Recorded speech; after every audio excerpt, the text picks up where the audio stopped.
Hello, you wonderful people, and welcome to another episode of Not to Comic Book. This being a show, it's about TV shows that are adaptations of comic books. For today's episode, I'm going to talk about the season premiere of Riverdale, a great season premiere. A lot of really interesting things went down in this episode, so let's break it down. Obviously, picking up right where the season 4 finale left off, which kind of makes sense considering, once again, season 4 was cut short, like a lot of things were, so it makes sense for this season premiere to kind of pick up right immediately. So, because that's going to be the interesting thing about a lot of these shows is, in this particular case of like continuing where the previous story had left off, because I'm sure they had it written, they just hadn't had anything filmed. But it's like, so we're still continuing that story up to a certain point, and I guess they're just going to kind of seamlessly take season 5 the direction it was immediately supposed to go, because I'm sure they had already written all of season 4, the rest of the final episodes of season 4. They just didn't get to film them.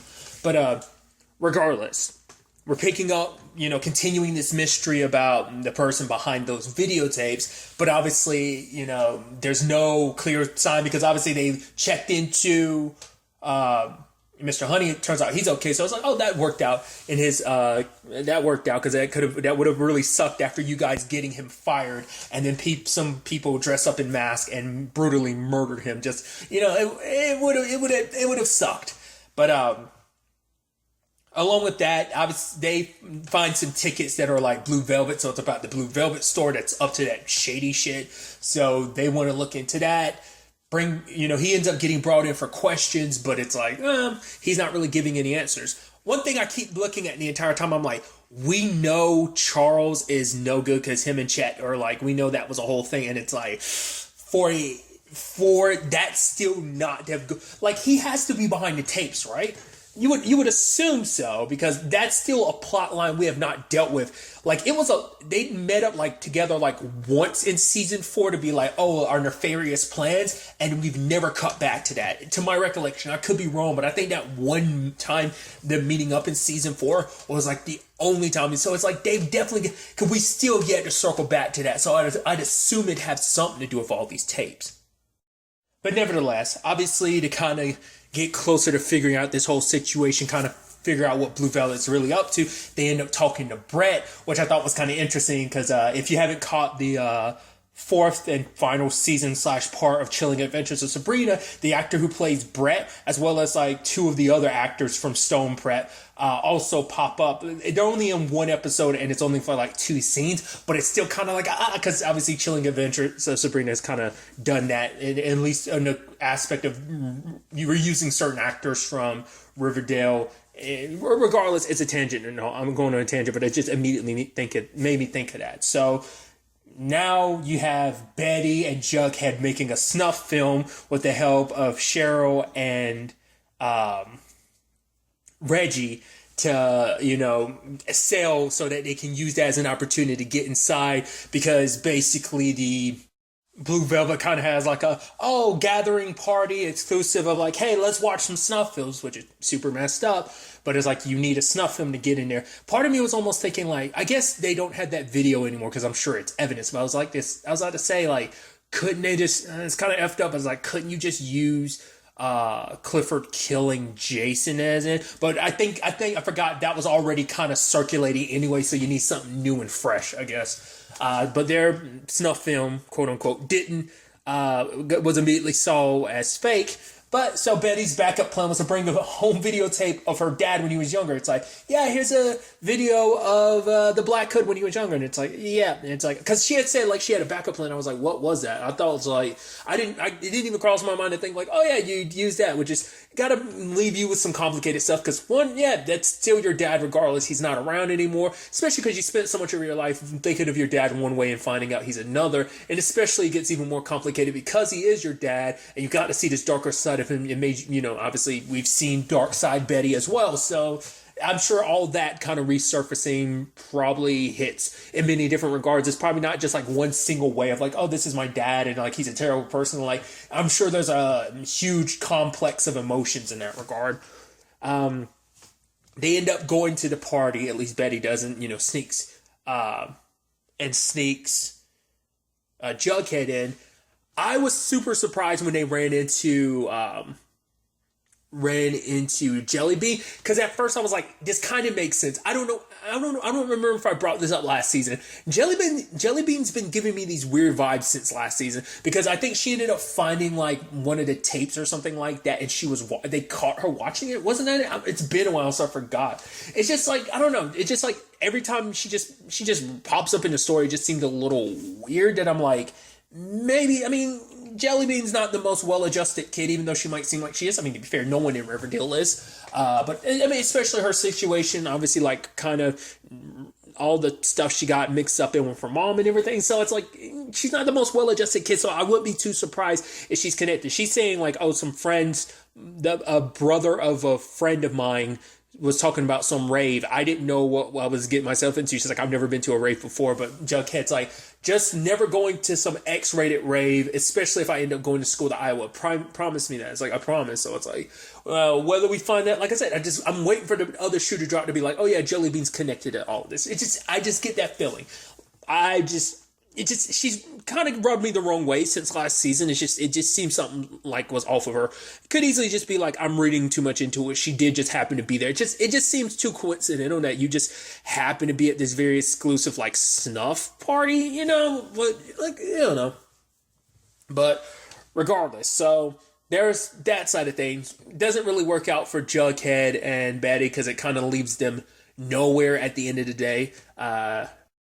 On the other side of things, there's a situation with Archie trying to get into that Naval Academy, and the person came in the interview and was like, oh yeah, look, all the stuff that you've been doing is great and everything, but you kind of pulled away from us last time, so we already start looking for someone else. It turns out that someone else, it's KO, who ends up being Katie Keene's boyfriend, which I was like, oh, I thought that was kind of neat, because obviously, sadly, Katie Keene was canceled, but I think it's so interesting when spin-offs kind of still get folded into, like, the main continuity of a show. Like, obviously, I know, like, The Blacklist has kind of done that with, like, The Blacklist Redemption. So I thought that was kind of interesting. That they were kind of doing it. It's that thing of, like, it's still showing you that continuity's still there. That storyline's happening. Even if it doesn't fold into the main continuity of Riverdale, it's still out there in this universe happening. And those stories are being told even though they're not being told. You know what I'm saying? I need to stop saying that. I'm noticing that more and more because someone pointed it out and become super self-conscious about that. Regardless, tangents and all. What I thought was really interesting is, because I never watched Katie Keene, is that her boyfriend KO is played by Zane Holmes. I'm like, holy shit! I best know him as Richie from the From Dusk Till Dawn TV show. So that kind of got me. I was like, holy shit! That was like, I think that's the first thing I saw him in. I feel like I've seen him in stuff recently, but I think that might have been older stuff he did before From Dusk Till Dawn. Or I think some of it was after. Regardless, that's the thing I kind of mainly know him from. But I was like, holy crap. So basically, they've set up this boxing match between Archie and KO, because they're both kind of pining for this slot at this Naval Academy. And Veronica's the one that suggested it. And, you know, it turns into this whole thing of like, Archie and KO kind of having like this, like trying to show each other up, kind of like this bro rivalry that they got going on, showing, you know, him a good time around town and stuff like that. He's like, yeah, I take you over to Veronica's speakeasy. And KO's like, her what? And it's like, yeah, all the stuff that Veronica's gotten up to. But it's that complicated thing of like, hey, our friends are gathered and everything, we're having a good time. And then Veronica's like, okay, I'm singing this special song. This one's to you, Archie. And she begins to sing the song that he wrote for Betty. And they're both sitting there like, this is awkward. This is awkward. And they're kind of taking peeks at each other, just like, oh. And, you know, it's sad too, because like, obviously, you know, and maybe you could read more into this. The fact is that Betty's just kind of like a lot more comfortable just kind of burying that. Because I think it meant something for her, but I think it didn't leave her as conflicted as it did Archie. Because Archie starts talking to KO about the fact is that he's scared that he's going to hold Veronica back. And it's like, well, that's their, you know, we're the lugheads. So it's not up to us. It's not our decision. It's the ladies' decision. We lugheads just kind of got to go along with what they decide, you know? And you kind of see where Archie's coming from this situation, because he talks about it later on when Veronica's like, I'm going to, take a year off. And he's like, don't do that. I don't want to hold you back. She's like, I don't want to miss 1 year at school. I can miss that. I just don't want to miss time where it's like you and me could end up kind of drifting apart. And that kind of pushes Archie to kind of, finally tell her the truth about him and Betty, because for him, it's like Veronica's going all in on this, even when they're getting a picture second, it's like, say end game. And it's like, he knows that he's coming into, like, even if nothing happens between him and Betty, something did happen. It's, it's always been there to some extent. But it's like, if I can come in, if I'm in this, half-heartedly, like, Veronica's giving this her all, she's putting her heart in this relationship. If I'm not willing to give it 100%, like, I'm wasting Veronica's time. I don't want her to put her life on pause for someone that's half-hearted, and it's like, it's because for Archie, I think it shows for him, it's like, yeah, nothing's going to happen between me and Betty from now on, because she kind of shut that down. But it's more so like the fact that something was going to happen, and it's like, I'm not sure what I want. Archie's kind of free-falling when it comes to his life. It's like his dad's business, the center that he's working, it's like what he's going to do when it comes to college, like, all that. It's like, his life is just kind of a bit like all over the place, and he's kind of free falling. And I think for him, it's like, I don't know what I want to do with my life in many different regards, not just relationship wise and not just college wise or job. Like, he still has a lot to figure out, and he's so half-hearted about it. So I think this is his attempt to try and spare her, the pain of all that. Obviously, it's like, you're still going to walk away from this situation brokenhearted. And it's like, did Betty ever tell Jug? And it's like, no. And she's like, good. I don't think their relationship shouldn't have to blow up like ours. And Archie's like, I agree. So he's like, what do we do from here? And she's like, well, we're not going to cause any drama. There's not going to be any blow up. There's going to be no fireworks. We kind of go the rest of the 2 weeks of our school year, and then we go our separate ways. I go to college. You do whatever you feel is best, So, which is it's sad too, because Hiram offered him a job of being like his deputy mayor, but then you also hear Hiram overhears Hermione and Veronica talking about, Archie, and you can tell it's like, oh, we know how Hiram is very protective of, Veronica. That's his little girl. But it's that always contentious relationship that they have. Like, they've never had, like, I don't remember the last time they've had a fully, like, solid, everything's okay relationship. They slowly got back to their last season, but more so than anything, it's like, after everything that's going down between the two of them, like, their relationship is always doomed to be part of this cycle, especially when it comes to Veronica's, because I'm sure for Hiram, it's like, Archie, you're not good enough for my daughter. No one's ever going to be good enough for Veronica. It's just, that's daddy's little girl type of situation. But I'm curious to see what he's going to do, especially because this episode also hinted that, like, he's like, oh yeah, my disease, I'm getting a little bit better. I'm getting a little stronger. And even Veronica, like, calls up the doctor just to make sure he wasn't bluffing again. It's like, oh, what are you doing? He's like, oh yeah, I'm just kind of doing something new.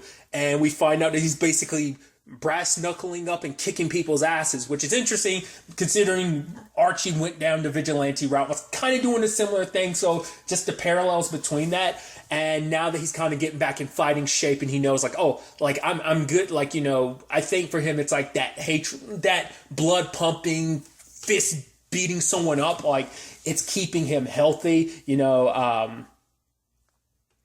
that, maybe that's going to turn into something with Archie. What necessarily, I don't know. I mean, granted, Hiram's done everything to kind of ruin Archie in some shape or form, so is he going to do it in this case too? My only hope is that this doesn't end up blowing back on Betty and Jughead, because it's like, yeah, don't want their relationship blowing up just because ours, but you get the feeling like Hiram might kind of go down that route just to flip the bird to Archie. I don't know. We'll see what he does in the long run. At the very least, he'll probably make it harder for Archie to do whatever it is he wants to.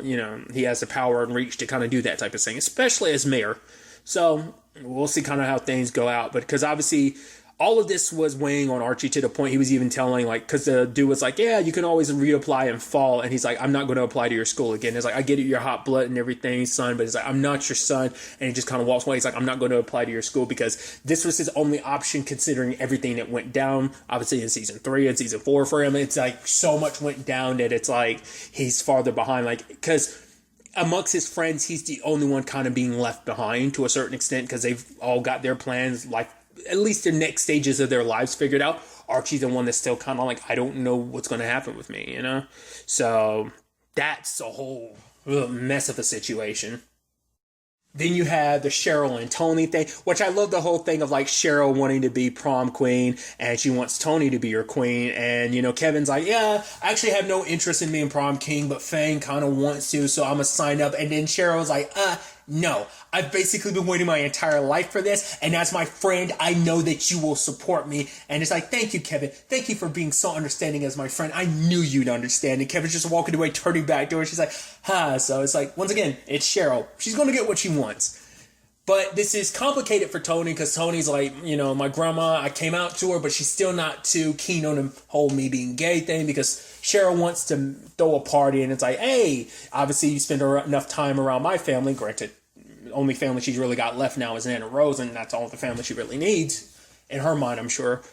But Tony hasn't really shown her side of the family. It's like my grandparents and, you know, and it's like, well, Cheryl being Cheryl, trying to meddle. It's like, you know, went to go talk to her, and it turns out her grandma doesn't have a problem with Tony being gay. It's that she's dating a Blossom, and I'm like, okay. And she even hints at like, oh, the Blossoms and Tony's family have bad blood. I guess I shouldn't be too surprised. If Blossoms, you know, they have a sordid history. Even present day history with just everything that's going on, you can tell they're very complicated. Because let's not forget their sordid history also includes Hal and the Coopers in general, because that ended up being a whole family debacle situation within its own right. But I don't remember, like, they've never really gone specific about Tony's family. I don't remember that ever coming up about that bad blood. But I mean, it's, you know, the Blossoms have always been at the centerfold of Riverdale. You're kind of that's one of the founding families. So it's like, it's understandable that they'd have some sordid history. I guess an apt comparison would almost be like how the Waynes, to a certain extent, are kind of like in that same vein, you know, in Gotham. But I'm curious, like, what the exact details of it was like. I feel like I would have remembered that whole bad blood between Tony's family and Cheryl. Maybe they'll elaborate more on it I don't know. But obviously, like, Cheryl tries to appease that situation, you know, with Tony, and it's like, you know, still wants to go, and Tony does go with her. But for Tony, it was meant to be one night where it's like they could just forget everything, wear the crowns, win and kill it. But it's like kind of on some Cinderella stuff. I have to go back before midnight, because for her it's like, if I don't do this, my grandmother's never going to see eye to eye with me. Like I'm never going to be able to see my grandmother again. And obviously for Cheryl, it's like, I get it, family's important. Which, once again, the irony behind that, considering the only family she really has left at this point in time is her Nana Rose, because the very effed up, complicated relationship she has with her mom and her dad being gone and Jason being gone and her extended family being kind of the vultures that they are. It's a lot. And I think it's sad because for Cheryl, it's like the Blossom family has taken so much from her. You know, her dad killed her brother and just what that brought about. It's just like, once again, her mom being who she is, and even her mom being kind of a sad, you know, byproduct of the, you know, well, that's not the right word I'm looking for. She had to pay a price when it came to the Blossom family. Like, that was kind of a situation she was kind of forced into. So it's just, there's just so much cursed stuff behind the family. And for her, she's like, I feel like I'm gonna be cursed to be alone. It's like, because Tony has to choose between being with Cheryl or, you know, her family. So, you know, I think they're setting this up to be very Romeo and Juliet-esque, and I'm actually curious to see how that ends up playing out. Because if I'm not mistaken, there is going to be a time skip this season, isn't it? I think probably like where season 5 is season 5 was originally going to start, where season 4 was originally going to end. Maybe they were going to do a time skip thing, but like I said, if I'm not mistaken, I believe there is going to be a time skip this season. I remember reading somewhere, but I don't know whether that was a theory or whether that was something that was confirmed. I don't remember, because it'd be, you know, this is the end of their high school year, as you know, Veronica was mentioning, they only got like 2 weeks left now that, you know, prom is over and everything, which prom wasn't that great considering everything kind of got blown up in their faces considering like the snuff film that was also played showing David getting murdered. Now the question is, oh, did David actually get murdered, or is it like they originally thought, and it's like he's actually connected to all this? They have no idea. He's in the wind, so he could either be dead or maybe he's a part of this. There's so many people who could be involved in this. Once again, my money's still on Chet and Charles, but we'll see. Like I said, whether there's any validity to that situation or not. But obviously, like I said, we're back to it. We're just back to square one because they're still not 100% closer to figure out this whole tape situation regardless. So it's like all we can do is wait for David to show up, or what the next tape does. And the next tape involves Archie, and it's the Black Hood situation at the end of season 1. The diner situation with him and his dad, like that being replayed, and what that's going to do to Archie, considering the state he's in right now, and what that means, kind of being confronted with that, with everything that's going on. I don't know. And the impending storm that is Hiram Lodge, we'll kind of see where things kind of go on that front. I'm very interested to see where all of this takes us going forward this season, but also just in general where this all takes us going forward to just the next episode. But really, that's all I want to talk about. So the next time we meet, be happy, be safe, live life to the fullest, enjoy it. Good day and goodbye.